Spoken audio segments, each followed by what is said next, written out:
This is an antique bone drill set. Dates about 1890s. Correct me if I'm wrong, but you're a doctor. That's right. Hey, what do we got here? The holy grail of all Star Wars memorabilia. Is this the original script? One of the original scripts? It's the fourth and final draft, signed by George Lucas. This is really neat. The episode opens with serious collector energy, an 1867 proof shield nickel with the rare with raised design. Only 25 exist. That's not pocket change, that's museum territory. The seller wants $90,000, and Rick's expression immediately shifts into don't mess this up mode. Coin collectors already know what this is, a heavyweight piece of US history sitting casually on a pawn shop counter like it doesn't belong in a vault. An 1867 shield nickel. This is cool. Where in the world did you get this? I've had it for maybe 15 years. Okay, and you had it graded and everything else like that? Yeah, this was an extremely rare piece. Okay. This is really intriguing. Rick calls in coin expert Dave, who lights up the second he sees it. He talks toning, eye appeal, rarity, basically everything that makes collectors obsess. The with raise version is far scarcer than the later design, and auction prices land somewhere between $63,000 and $80,000. Translation: it's huge money, just maybe not the seller's dream number. There it is. That's what I called you about. Yeah, fantastic coin. This is one of the great rarities in the American series. It's kind of on everyone's checklist who wants something like the 100 greatest United States coins. It's a historical coin. The seller sticks to $90,000, even floating the idea of $120,000 at auction. Rick opens at $50,000. The seller fires back with $80,000. Rick doesn't budge, saying $63,000 is realistic market territory. Stalemate, no deal. The seller walks, convinced he'll do better elsewhere. Pawn Stars, classic. Sometimes history walks right back out the door. I'd be throwing $20,000 away in a heartbeat. Like Dave said, it's a $63,000 coin. This is probably the nicest one around. Recently sold for $63 at auction, so I'm assuming it's going to sell for here soon. So Bottom line, $80,000. Next up, we jump from coins to rock royalty. A seller brings in a Kramer Duke bass signed by John Entwistle of The Who and John Paul Jones of Led Zeppelin. Two legendary bassists, one instrument. The seller wants $8,000. Rick's interested immediately. Rock memorabilia always brings heat, but items like this live or die by authenticity. No, it's actually a bass guitar that John Entwistle from The Who played and used. Let me take it out. the John Entwistle. The John Entwistle. So this was John Entwistle's guitar. Well, I don't know that. The seller explains Entwistle briefly played the bass in 1999 and signed it. Then Jones added his signature later. For a fan, that's incredible. For Rick, paperwork matters, and the documentation comes from someone named Ed Malone. Not exactly a household name in authentication. The excitement is there, but so is the skepticism. And the collector who got the guitar then got John Paul Jones from Led Zeppelin to sign the guitar a few months later. That's what I know for sure. It's really cool. The whole guitar thing that has never worked out for me. Yeah. Autograph expert Steve Grad arrives and goes straight into analysis mode. He studies the ink types, compares handwriting, and checks everything against verified examples. Verdict: both signatures are authentic. The seller's confidence shoots up instantly. Having two real rock legends on one instrument is no small thing. The legends of the bass. John Paul Jones and Entwistle. Nice. Well, actually, I think Entwistle's one of the best of all time. I mean, you know, John Paul Jones is probably one of the most underrated bass players of all time. Based on the fact John Entwistle died in 2002. Then reality lands. Steve says the signatures alone are worth around $1,200. Good, but not quit your job money. Rick nods. The overall value depends on the instrument itself and its story, not just ink on wood. You can see the seller recalibrating in real time. Top of Entwistle. Right. It all flows together. He had a really beautiful autograph. So based on everything I see here, there's no doubt this is 100% authentic. Yes. All right, so, I mean, what did their autographs go for by themselves? Just on the autographs alone, not on the guitar, because that's not my department. Enter Jesse, Rick's guitar expert. He explains the Kramer Duke was a quirky 80s model used by some big names, but it's not ultra rare. In solid condition, with the signatures, he pegs the value around $4,000. Not bad at all, just nowhere near $8,000. But those are just signatures by themselves. A weird Kramer bass, but it's signed by John Paul Jones and Entwistle. So this is pretty cool. Where'd you come up with this? I got it at an auction 12 years ago. Negotiations begin. Rick opens at $2,500. The seller pushes for $3,500. They meet in the middle at $3,000. Deal done. The seller walks away satisfied, Rick gets a strong collectible, and everyone avoids overpaying. Classic Pawn Stars compromise. $3 grand is more than a fair offer. And that's your rock bottom? That's not my bottom, it's my top. That's it. That's the most I can do. That's a lot lower than I wanted, but all right, I'll do it. Now the mood flips. A woman brings in a 1964 talking Herman Munster doll she restored herself. Instantly weird, instantly fascinating. Corey calls in toy expert Johnny, who recognizes it as a classic Mattel piece. The fact the voice box still works? Huge bonus. Do you know when this came out? 1964. 1964, okay. I know he spent several hours every day doing the makeup, and they actually made this flat part of his head new every day. But I never realized he only had 3 fingers and a thumb. Yeah. Johnny pulls the string and the doll starts talking. Goofy lines, creepy delivery, everyone laughing. Rick looks equal parts amused and disturbed. Johnny values it around $600 to $650. The seller wants at least $500. Fair territory.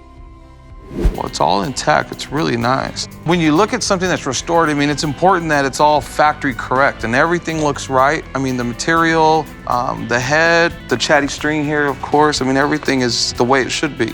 Corey opens at $450. The seller holds at $500. Corey agrees. Quick, clean deal. It's the kind of quirky item pawn shops thrive on. Strange, nostalgic, and guaranteed to catch attention in the display case. But hold on, let us get back to the guitar. The Herman Munster doll would appeal to many collectors, especially guys that grew up in the 60s, but this show was in syndication for decades, so anybody that grew up watching the Munster show would want to have this doll in their collection. Back to the bass guitar. Rick reflects on the purchase. Without a photo of Entwistle playing it, it's more collectible than museum level. Still, 2 authentic signatures and a recognizable instrument make it a solid buy at $3,000. Rick knows he landed in the sweet spot between risk and reward.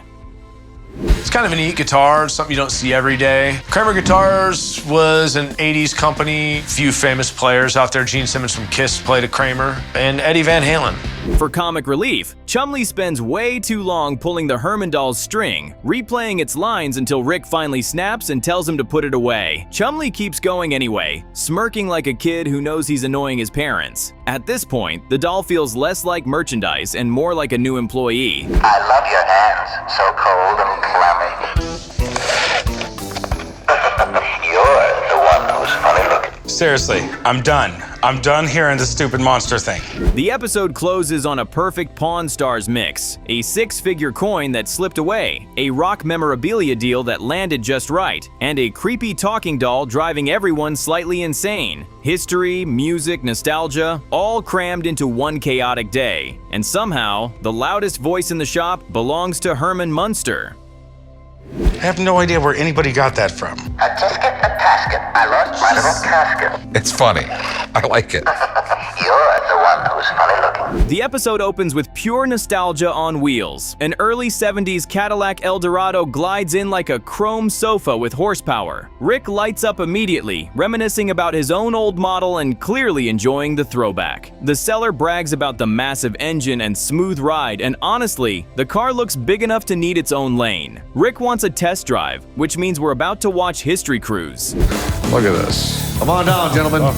That brings back memories. This is sweet. I actually had a 78 Eldorado Baritz. What is this, 71? 72. Okay. Yeah. Got the Vogue tires on there, 500 cubic inch motor. Rick and Corey climb into the Eldorado like kids sneaking into a forbidden recliner. The engine hums, and suddenly, they're rolling through Vegas in full vintage style. Corey jokes about its size while Rick admires how smooth it feels on the road. For a second, it's less a business deal and more a time capsule. Rick looks like he's mentally back in the disco era. Yeah, that's all motor in there. Do you mind if we take it for a spin? You sure can, sir. All right, let's go. Let's go, dude. Big. Yeah. Dude, I can't, as far as like drivability, there's nothing to complain about here. Yeah.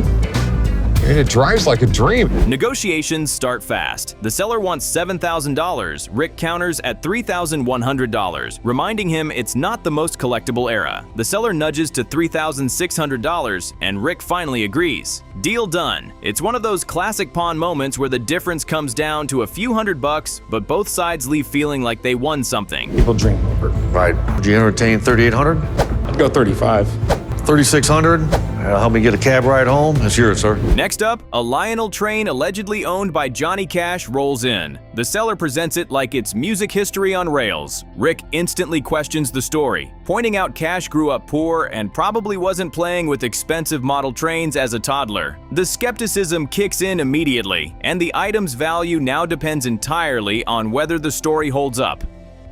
Thing I always say about Johnny Cash, if you take a list of the top 10 coolest guys ever, I mean, it's pretty cool, dude. This is a 1932 Lionel? Yes. 1932. I mean, that was the big deal, was trains. The seller produces a letter, but it's not from Johnny Cash. It's from a repair shop. That doesn't exactly scream rock legend provenance. Rick calls in toy expert Johnny to get clarity. At this point, the train could either be a priceless collectible or just a restored antique with a good story attached. The gentleman who bought it from the repair shop, he was given this letter to explain the chain of command.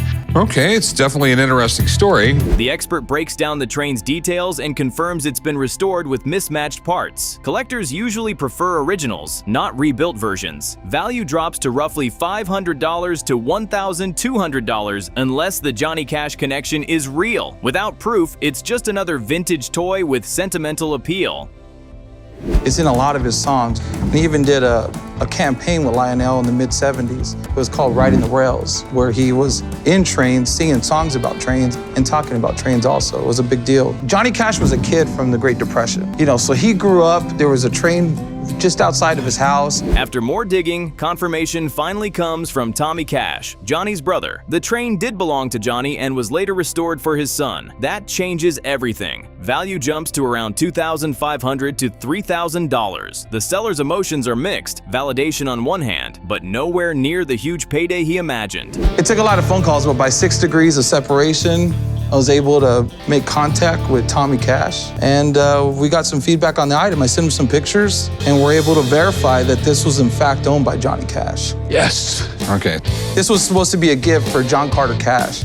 Rick jumps in with an offer of $1,500. The seller counters high at $8,000, hoping for a miracle. Rick stands firm at $2,000. Final. After a moment, the seller accepts. Not life-changing money, but still a solid deal. Rick walks away with a piece of music history, and the seller leaves with cash in hand.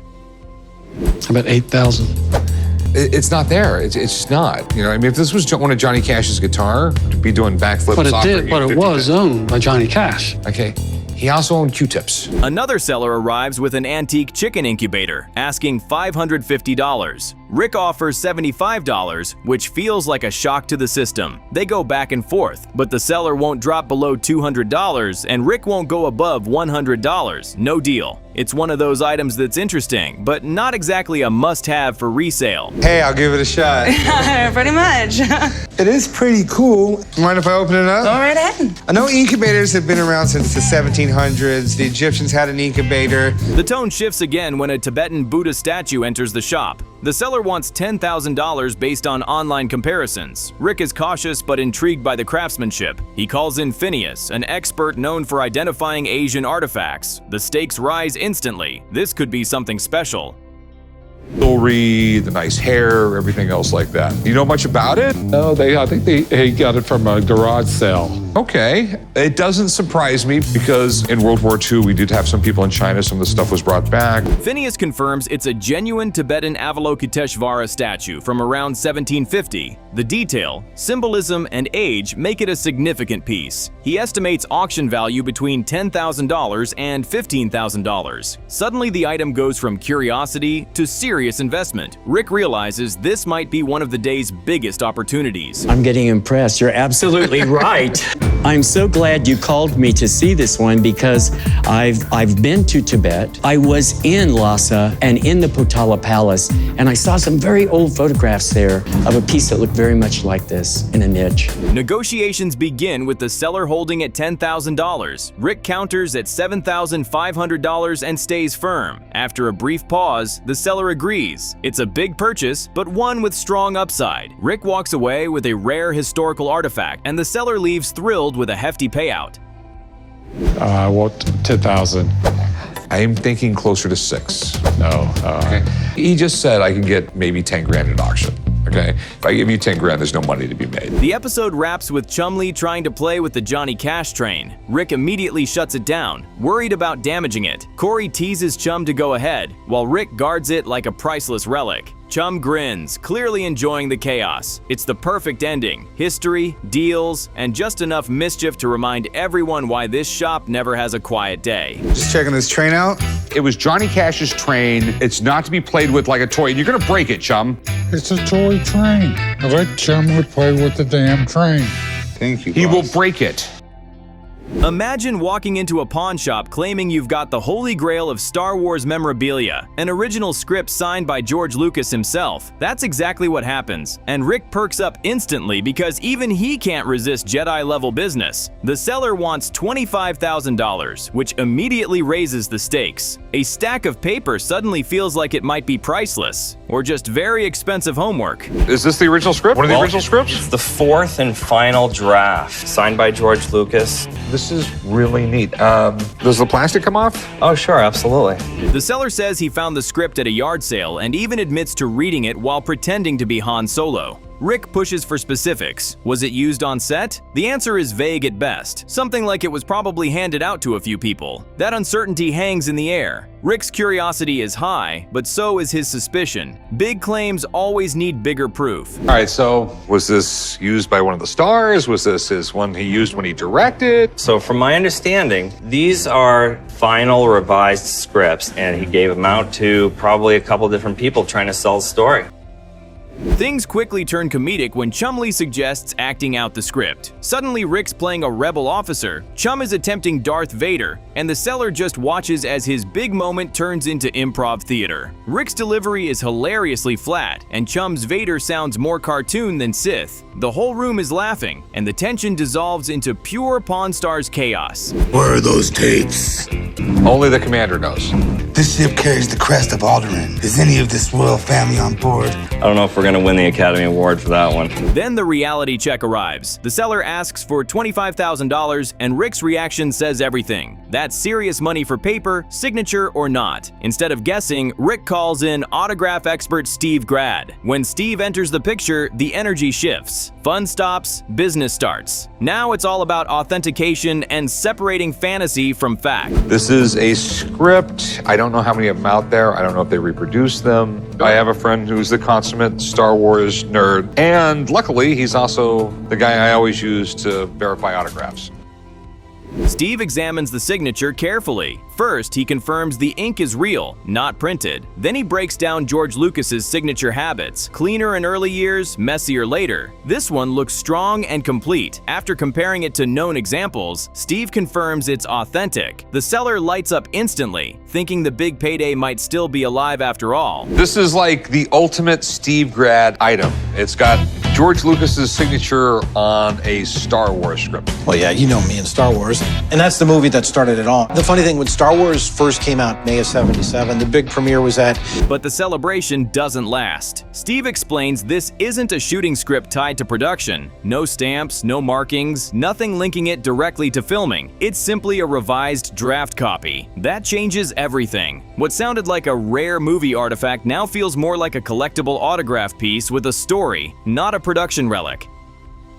Okay, that's the thing here. Now, this is revised for draft March 15, 1976. They started principal photography March 22nd, 1976. The thing is, though, when I look at the script, I don't see anything stamped from who it was from. Steve puts the value into perspective. If this were tied to an actor or used on set, it could be worth tens of thousands. As it stands, the realistic range is around $2,000. The seller's excitement fades fast. Rick thanks Steve, but the dream price is clearly off the table now. Reality has officially entered the room. If this was a shooting script, if this is something that they actually used, let's say it was Mark Hamill's copy. I mean, we're talking $25,000, $30,000 easy. At the high end of the spectrum, probably $2,000. Rick makes his offer, $1,000. The seller pauses and declines. After hearing numbers shrink from $25,000 to a fraction of that, it's understandable. He decides to keep the script for his son, hoping it might gain value over time. Not a deal, but not a loss either. Sometimes holding on to history feels better than selling it cheap.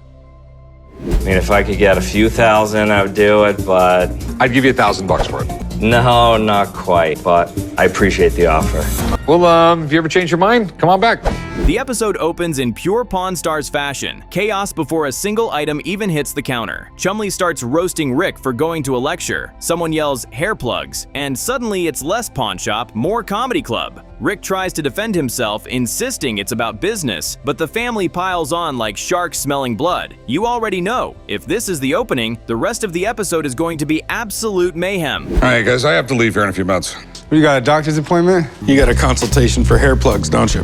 Oh my God, Rick, does it come down to this? I am not getting hair plugs. There's a local college I am giving a lecture at. About what?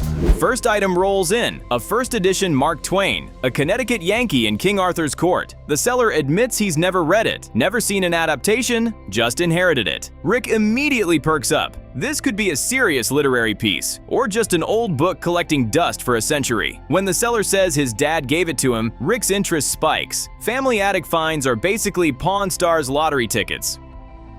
I have a first edition Mark Twain that I'd like you to look at. Okay, a Yankee in King Arthur's court. So have you ever read it? No, I haven't read this one. Rick launches into history mode, talking Twain, Nevada roots, and the significance of first editions. The seller asks $1,500, and Rick's reaction says everything. That's ambitious. He reminds everyone that a copyright date doesn't automatically mean first edition. You can see the seller slowly realizing this might not be the payday he imagined. Classic Rick move. Educate first, negotiate later. Mark Twain is born in Nevada. Did you know that? I did not. I would have thought he was a Southerner from the books that he wrote. Yeah, Samuel Clemens was born in Missouri, but when he was in Virginia City, Nevada, that's when he started taking up the pen name Mark Twain. So here in Nevada, we can say Mark Twain was born in Nevada.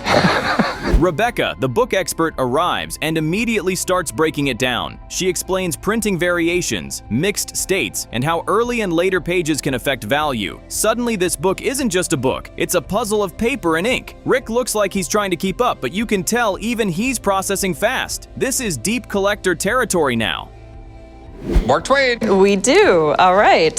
One of the things that's interesting about Twain with this book, he's a satirical writer and a humorous writer. And he was actually reading about King Arthur. And he started thinking, can you imagine what it would be like? How do you blow your nose? Rebecca delivers the verdict. It is a first edition, but a mixed state, meaning valuable, but not perfect. She estimates $1,200 to $1,300 retail. The seller looks relieved. Rick stays stone-faced, which is never a great sign if you're hoping for big money. Pawn rule. When Rick doesn't grin, your expectations should shrink immediately. Connecticut Yankee is rather science fiction, whereas Huck Finn and Tom Sawyer are more. And then you actually have travel essays that he was really famous for before that. And what are your concerns? Well, first off, it's in a little rough shape. And is it a first edition and what's it worth? Right. Okay. Negotiation kicks off. Rick opens at $700. The seller pushes for $800, but Rick doesn't budge. It's a clean, calculated lowball. After a brief pause, the seller accepts. Not the windfall he hoped for, but still solid cash for a book he never even read. Pawn Stars Economics in Action. Well, I started at 15. She says it's worth 13. I trust you. If you're interested in it, just give me a fair price. I'd give you $700 for it. Can't do a little bit more? Then we jump to Rick at a college lecture, and it's unintentionally hilarious. He's dressed up, talking about business, hard work, and ignoring doubters. It's part motivational speech, part Pawn Stars personality showcase. Students nod like they're in a TED Talk. while anyone who knows Rick can already imagine the crew roasting him later. Here at a local college, I got invited here to do a lecture. I'm Rick Harrison. I own the world famous gold and silver pawn shop. Over the years, people have asked me, why is it world famous? Because it says so on the side of the building. I like to do public speaking. A lot of people say that I give a pretty good speech, and Rick answers a question about failure, bringing up Henry Ford going bankrupt before success. It's actually solid advice. Then he pivots into joking about his own family being stupid, which gets laughs but also feels very on brand. Equal parts inspiration and insult. Classic Rick balance. We always hear about successes, but I've also heard that you can learn more from your failures. oh, I've had tons of those. Okay. I mean, if you remember, Henry Ford went bankrupt before he started Ford Motor Company. It didn't stop him. You also have to realize most businesses will fail. Just don't get discouraged when it falls apart. These people actually want to hear what I have to say.